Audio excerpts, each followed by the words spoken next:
तो जैसा कि सबको मालूम है, ये इस बार यूपी बोर्ड ने कक्षा 9 की परीक्षाओं में ओएमआर शीट को कंपल्सरी कर दिया, जिसमें 20 क्वेश्चन आने ही आने हैं। 20 क्वेश्चन ओएमआर शीट पर ही सभी बच्चों को करने हैं, क्योंकि अब यूपी बोर्ड का बच्चा है, वो उसके लिए ये काम बिल्कुल नया है।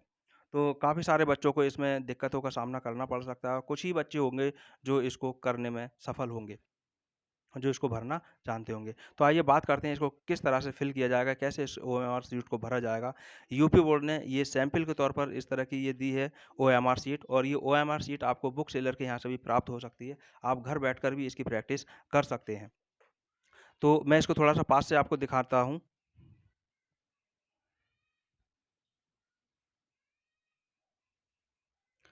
देख सकते हैं इस ओएमआर शीट में जो है, जो ये ओएमआर शीट है, इसमें यूपी बोर्ड ने सबसे बढ़िया काम ये किया है, और इस यूपी बोर्ड को भी मालूम है कि हमारे बच्चे जो नए हैं, उन्होंने पूरा एग्जाम्पल यहाँ पर दे रखा है। ये आप देख सकते हैं, सब ये फिल करके यहाँ पर दिखाया भी है। स्पेसिमेन में ये सब दिखाया है। उसके बाद अब यहाँ पर बात करते हैं, यहाँ तो दिखाया ही, लेकिन मैं भी आपको यहाँ प्रैक्टिकली यहाँ पर करके दिखाने वाला हूँ। तो सबसे पहले हमारे पास यहाँ कॉलम आता है डेट का। यहाँ पर कॉलम दे रखे हैं, डबल डी दे रखा है, डबल एम दे रखा है, और ये 4 टाइम दे रखा है वाई।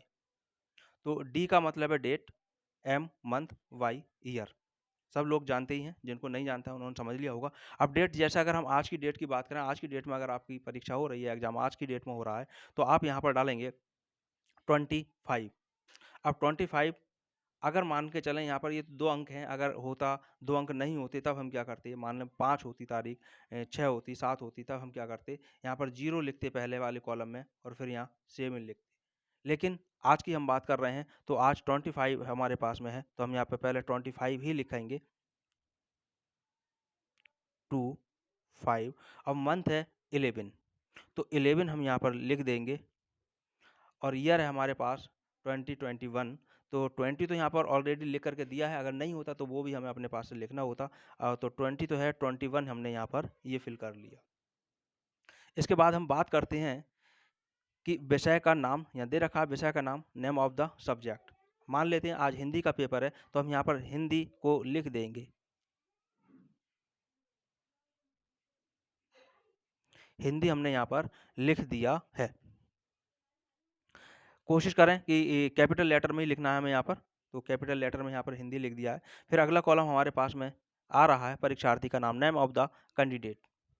तो यहाँ जो भी आपका नाम है, उस नाम को यहाँ पर फिल कर देंगे। अब जैसे मान लेते हैं सुरेश कुमार नाम है, तो हमने यहाँ पर जो भी आपका नाम है वो यहाँ लिख देंगे। ये मैंने मान लिया है, सुरेश कुमार। ये सुरेश कुमार मैंने यहाँ पर लिख दिया है। इसके बाद अब हम बात करते हैं अनुक्रमांक की, रोल नंबर। तो रोल नंबर हर विद्यालय अपनी सुविधा के अनुसार यहाँ पर देगा। रोल नंबर विद्यालय अपनी सुविधा के अनुसार देगा। कोई 9 अंकों में दे देगा रोल नंबर को, कोई 4 अंकों में देगा, कोई 5 अंकों में देगा, कोई 1 अंक में दे देगा। मान लेते हैं अगर 4 अंकों में रोल नंबर दिया है, तो हम पहले 4 अंक दाईं साइड से, यानी राइट साइड से पहले फिल कर लें। और अगर एक ही अंक में रोल नंबर दे रखा है, किसी का भी 1 अंक में अगर रोल नंबर है, 2 अंक में, 4 अंक में, जिस तरह से भी है वो उसी तरह से यहाँ पर लिख दिया जाएगा। मान लें यहाँ पर है हमारे पास किसी भी स्टूडेंट का 205 रोल नंबर है, तो हमने यहाँ पर पहले 205 को फिल कर लिया है ये। और बाकी जो शेष कॉलम रह गए, इनको भी खाली नहीं छोड़ना है। इनमें सभी जगह हमें 0-0 लिख देना है, इसमें फिल कर देना है 0-0। अब यहाँ पर अगर और भी कॉलम होता, बच्चों की संख्या ज़्यादा होती तो ये रोल नंबर और बढ़ जाता। तो इस तरह से कम होती तो कम हो जाते, 2 ही अंकों में हो सकते थे ये। तो जितने अंकों में होंगे उसी हिसाब से रोल नंबर को यहाँ पर फिल कर दिया जाएगा। बात अब आती है कि जो कॉलम खाली रह गए, तो ऐसी कंडीशन में यहाँ पर सभी जगह 0-0 फिल कर दिया जाएगा। 0, 0, 0, 0, 0, 0। तो इस तरह से हमने इसको ये फिल कर लिया है। इसके बाद अगला कॉलम आता है विषय कोड। विषय कोड आपको विद्यालय में बता दिया जाएगा कि विषय कोड किया है। अगर विषय कोड जैसे हिंदी है, इसका 901 है, तो 901 को पहले हम यहाँ पर लिख देंगे, 901। ये हमने लिख लिया है पहले। अब लिखने के बाद में बात अगला कॉलम आता है, पहले हम लिखने का काम कर लें, या हाथ के हाथ भी अब कर सकते हैं। इनके अगर गोले करने की बात आती है, तो गोले हम इनको किस तरह से करेंगे?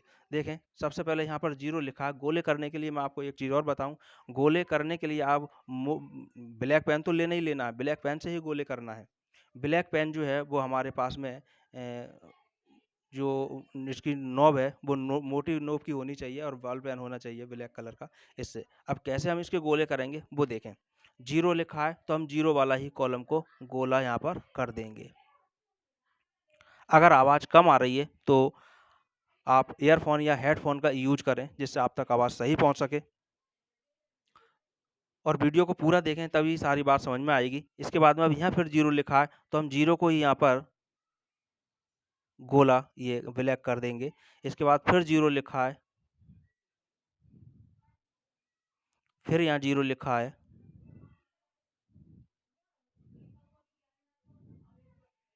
फिर 0 लिखा है,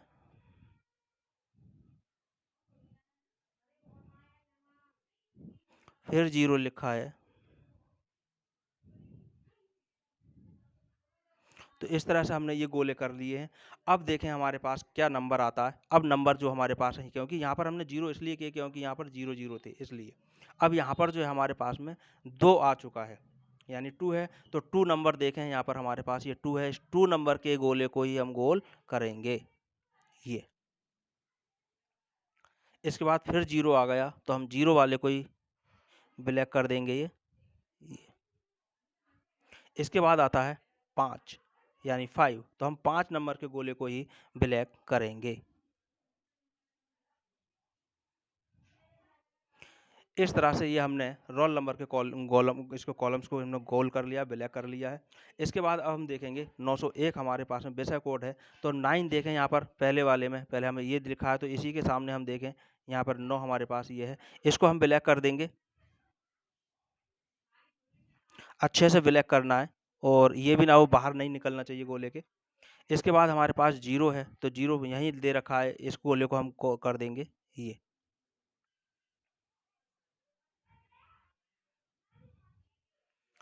इसके बाद अब दे रखा है 1 तो हम यहाँ पर 1 कर देंगे, 1 वाले गोले को ब्लैक ये। इस तरह ये हमारे पास ब्लैक हो चुके हैं। अब इसके बाद आता है परीक्षा, एग्जामिनेशन। अब एग्जामिनेशन में यहाँ पर दे रखा है अर्धवार्षिक परीक्षा यानी हाफ ईयरली एग्जाम, वार्षिक ईयरली या फिर प्री बोर्ड। तो इनमें से जो भी है वो हम गोला इसको कर देंगे। इस समय की अगर बात है जैसे हाफ ईयरली एग्जाम चल रहा है तो हाफ ईयरली वाले को यहाँ पर हम ब्लैक कर देंगे।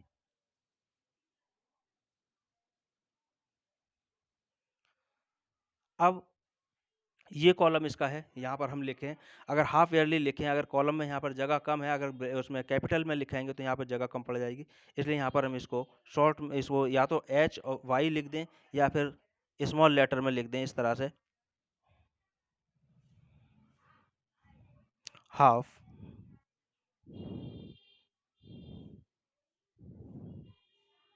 ईयरली।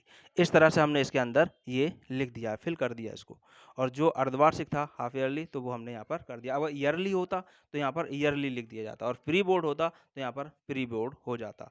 अब देख लें कि है किस क्लास का। अगर ये कक्षा 9 की, क्योंकि मैंने स्टार्टिंग कक्षा 9 से ही यहाँ पर बताना शुरू किया था, तो कक्षा 9 है तो हम यहाँ पर कक्षा 9 लिख देंगे। 10 होती तो 10, 11 होती तो 11, 12 होती तो 12। तो फिलहाल हम कक्षा 9 को मान करके कर रहे थे तो हमने कक्षा 9 यहाँ पर लिख दिया।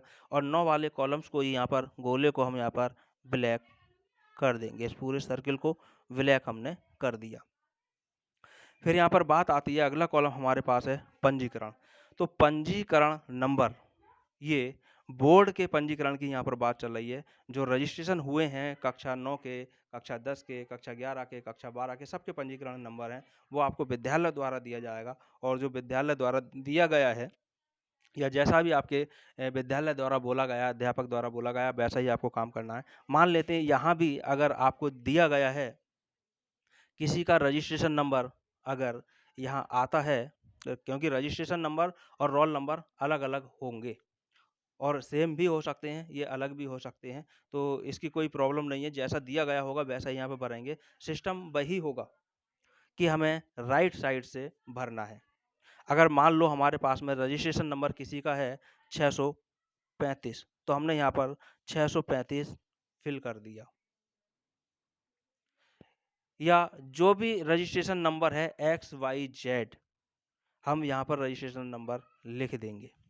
और जितने भी अंकों का है वो हमने यहाँ पर लिख दिया, और बाकी जितने भी हैं वो हम यहाँ पर इसको 0 0 0 कर देंगे।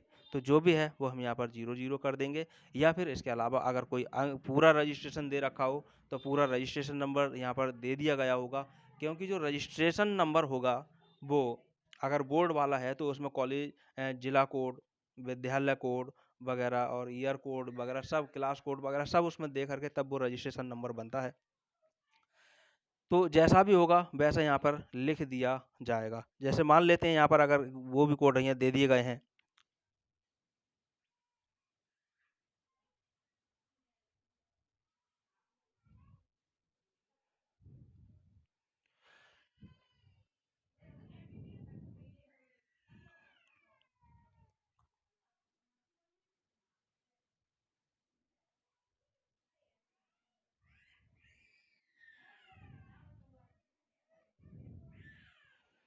इस तरह से ये रजिस्ट्रेशन नंबर है, मैंने यहाँ पर ऐसे ही लिख दिया है, ये किसी कॉलेज का नहीं है, कुछ नहीं है। अगर किसी से मैच खाता है तो इसमें कोई वो नहीं है। फिलहाल मैंने इसको ऐसे ही लिख दिया है। तो यहाँ पर ये हमारे पास में कोड हो गया। अब इसके भी हमें गोले करने हैं, तो गोले कैसे करके करेंगे? अगर ये विद्यालय द्वारा दिया गया है इतना बड़ा रजिस्ट्रेशन नंबर आपको, तब अगर 2 अंकों का, 4 अंकों का दे रखा है तो वो ऐसे ही भरा जाएगा। इतने का दे रखा है तो वो इस तरह भरा जाएगा।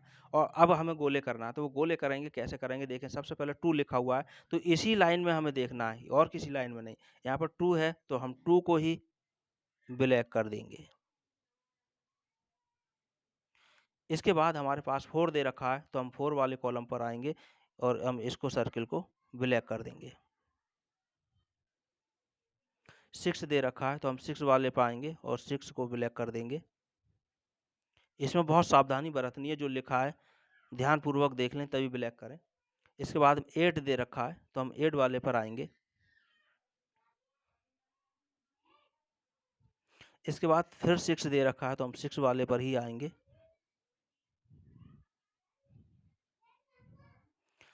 इसके बाद है 7 तो हम 7 वाले पर आएंगे। ये बहुत सावधानी पूर्वक काम किया जाना है। अब 9 दे रखा है तो 9 के कॉलम पर आए। इसके बाद अब 2 दे रखा है तो हम 2 के कॉलम पर आ गए, 2 के सर्किल पर। 1 आ गया तो 1 पर कर दिया। 2 है तो ये फिर 2 पर आ गए हम। फिर 2 है तो हमने फिर 2 पर कर दिया। 6 है तो हम 6 पर आ गए। 3 है तो हम 3 पर आ गए। 5 है तो हम 5 पर आ गए। तो प्यारे बच्चों, इस तरह से हमारे पास ये सर्किल हो चुके हैं रजिस्ट्रेशन नंबर के। जिस तरह से हमने ऊपर लिखा था उस तरह से। अब ये भी हो सकता है कि आपके कॉलेज वालों ने ये बोल दिया हो कि भाई आप रजिस्ट्रेशन नंबर को ना लिखें, इसको हम स्वयं भरेंगे, तो वो एक अलग बात है। और अगर रजिस्ट्रेशन नंबर दिया गया है तो वो आपको इसी तरह से भरना है। तो ये तो हो गई आपको अपनी OMR शीट को फिल करने की बात। फिर बच्चों बात आती है क्वेश्चन की। तो 20 क्वेश्चन ही तो यूपी बोर्ड ने तय किया है और हमारे पास 20 हैं। तो अब हम यहाँ पर क्या करेंगे, सबसे पहले हम पहले क्वेश्चन को पढ़ेंगे। सबसे पहले हमने पहले क्वेश्चन को पढ़ा, जो भी आपको पेपर मिला होगा उस पेपर का पहला क्वेश्चन, OMR शीट के लिए जो भी क्वेश्चन तय हैं उसका पहला क्वेश्चन देखेंगे। अब उसका देखा, जो उसमें 4 ऑप्शन दे रखे हैं उसमें से कौन सा क्वेश्चन का जो ऑप्शन, चारों ऑप्शन है उसमें से कौन सा सही है। मान लेते हैं, क्योंकि मैं यहाँ पर पेपर नहीं है, मैं ऐसे ही केवल आपको सिखा रहा हूँ, बी, पहले क्वेश्चन का बी ऑप्शन सही है। और कभी-कभी ये भी होगा क्वेश्चन नंबर वहाँ पर 1, 2, 3, 4 दे रखा होगा, तो 1, 2, 3, 4 को आप कन्वर्ट कर लेंगे ए, बी, सी, डी में। क्योंकि क्वेश्चन के नंबर 1, 2, 3, 4 भी ऑप्शन हो सकते हैं, ऑप्शन के नंबर 1, 2, 3, 4 भी हो सकते हैं। तो 1, 2, 3, 4 भी अगर हैं तो उनको ए, बी, सी, डी में कन्वर्ट करके उनको मान लेंगे। अब मान लेते हैं यहाँ पर पहले क्वेश्चन का दूसरा ऑप्शन जो है वो राइट है, तो हम दूसरे क्वेश्चन का यानी कि बी को यहाँ पर ब्लैक कर देंगे इस तरह से। इसके बाद दूसरा क्वेश्चन आया और दूसरे क्वेश्चन का हमारे पास में जो राइट ऑप्शन था, प्रश्न जो भी हो, और राइट आंसर जो था वो सी था। सी ऑप्शन बिल्कुल राइट था, तो सी को हमने ब्लैक कर लिया। तीसरे क्वेश्चन को जब हमने पढ़ा तो हमें लगा कि ए ऑप्शन जो है वो सही है, तो हमने ए को कर लिया। ये मैं ऐसे ही आपको करके दिखा रहा हूँ, पेपर मेरे पास नहीं है। आपके पेपर में जो भी दे रखा होगा आप उसी को करेंगे। फिर चौथा क्वेश्चन है, फोर्थ क्वेश्चन है, इसमें देखा कि डी ऑप्शन इसका राइट हो रहा है, तो डी। और एक बात का ध्यान रहे कि एक बार में ही पहले तय कर लें कि कौन सा आंसर सही है, तभी ब्लैक करें। ये नहीं कि पहले इसको ब्लैक कर दिया, अब सोच रहे हैं कि अरे इसका तो बी होना चाहिए। अगर बी को भी कर दिया तो फिर ये अब गलत हो जाएगा, ना ही कोई बी सही माना जाएगा, ना ही डी सही माना जाएगा। तो इसको विचार करके तब इसको हमें गोले करनी है। इसके बाद हम देखेंगे, जैसा अब ये है 5वां क्वेश्चन है, इसमें देखा कि इसमें जो क्वेश्चन है सी ऑप्शन इसका सही हो रहा है, तो हम इसको सी को ब्लैक कर लेंगे। तो इसी तरह से 20 क्वेश्चन है और वो 20 क्वेश्चन के हमें पूरे कंप्लीट करना है। और यहाँ पर एक कॉलम दे रखा है परीक्षार्थी के हस्ताक्षर। तो परीक्षार्थी कौन होगा भाई? जिसका यहाँ नाम लिखा गया है। नाम किसका लिखा जाएगा? जो पेपर दे रहा है, जिसका रजिस्ट्रेशन है, एडमिशन है, वो यहाँ पेपर दे रहा है, उसी के यहाँ पर हस्ताक्षर होंगे। और जैसे भी हस्ताक्षर हिंदी अंग्रेजी में जैसे भी आप करना चाहें वैसे यहाँ पर हस्ताक्षर कर देंगे। दूसरी चीज, यहाँ पर इन्विजिलेटर के सिग्नेचर होते हैं, जैसे यहाँ लिखा है कक्ष निरीक्षक के हस्ताक्षर तिथि सहित। तो यहाँ पर ये साइन के लिए जो आपको हस्ताक्षर करना है वो भी ब्लैक पेन से ही करना है। अब जो यहाँ पर जो कक्ष निरीक्षक हैं जिनकी ड्यूटी कमरे में लगी हुई है आपके परीक्षा कक्ष में, उनको यहाँ पर हस्ताक्षर करने हैं, अपने ब्लैक पेन से करना है और उसके हस्ताक्षर के नीचे साइन भी डाल देनी है। अगर बाई चांस किसी स्टूडेंट की ओएमआर शीट पर यहाँ पर कक्ष निरीक्षक के साइन नहीं है, तो वो कक्ष निरीक्षक को यहाँ पर बोल देंगे कि सर इस पर साइन कर दीजिए। तो ये रही आपकी आज की पूरी ओएमआर शीट जो यहाँ पर फिल की गई है। इसी तरह से आपको भरना है। अगर फिर भी आपको कोई कन्फ्यूजन हो तो आप कमेंट बॉक्स में लिख सकते हैं, आपकी समस्या का समाधान कर दिया जाएगा। वीडियो को पूरा देखने के लिए बहुत बहुत धन्यवाद।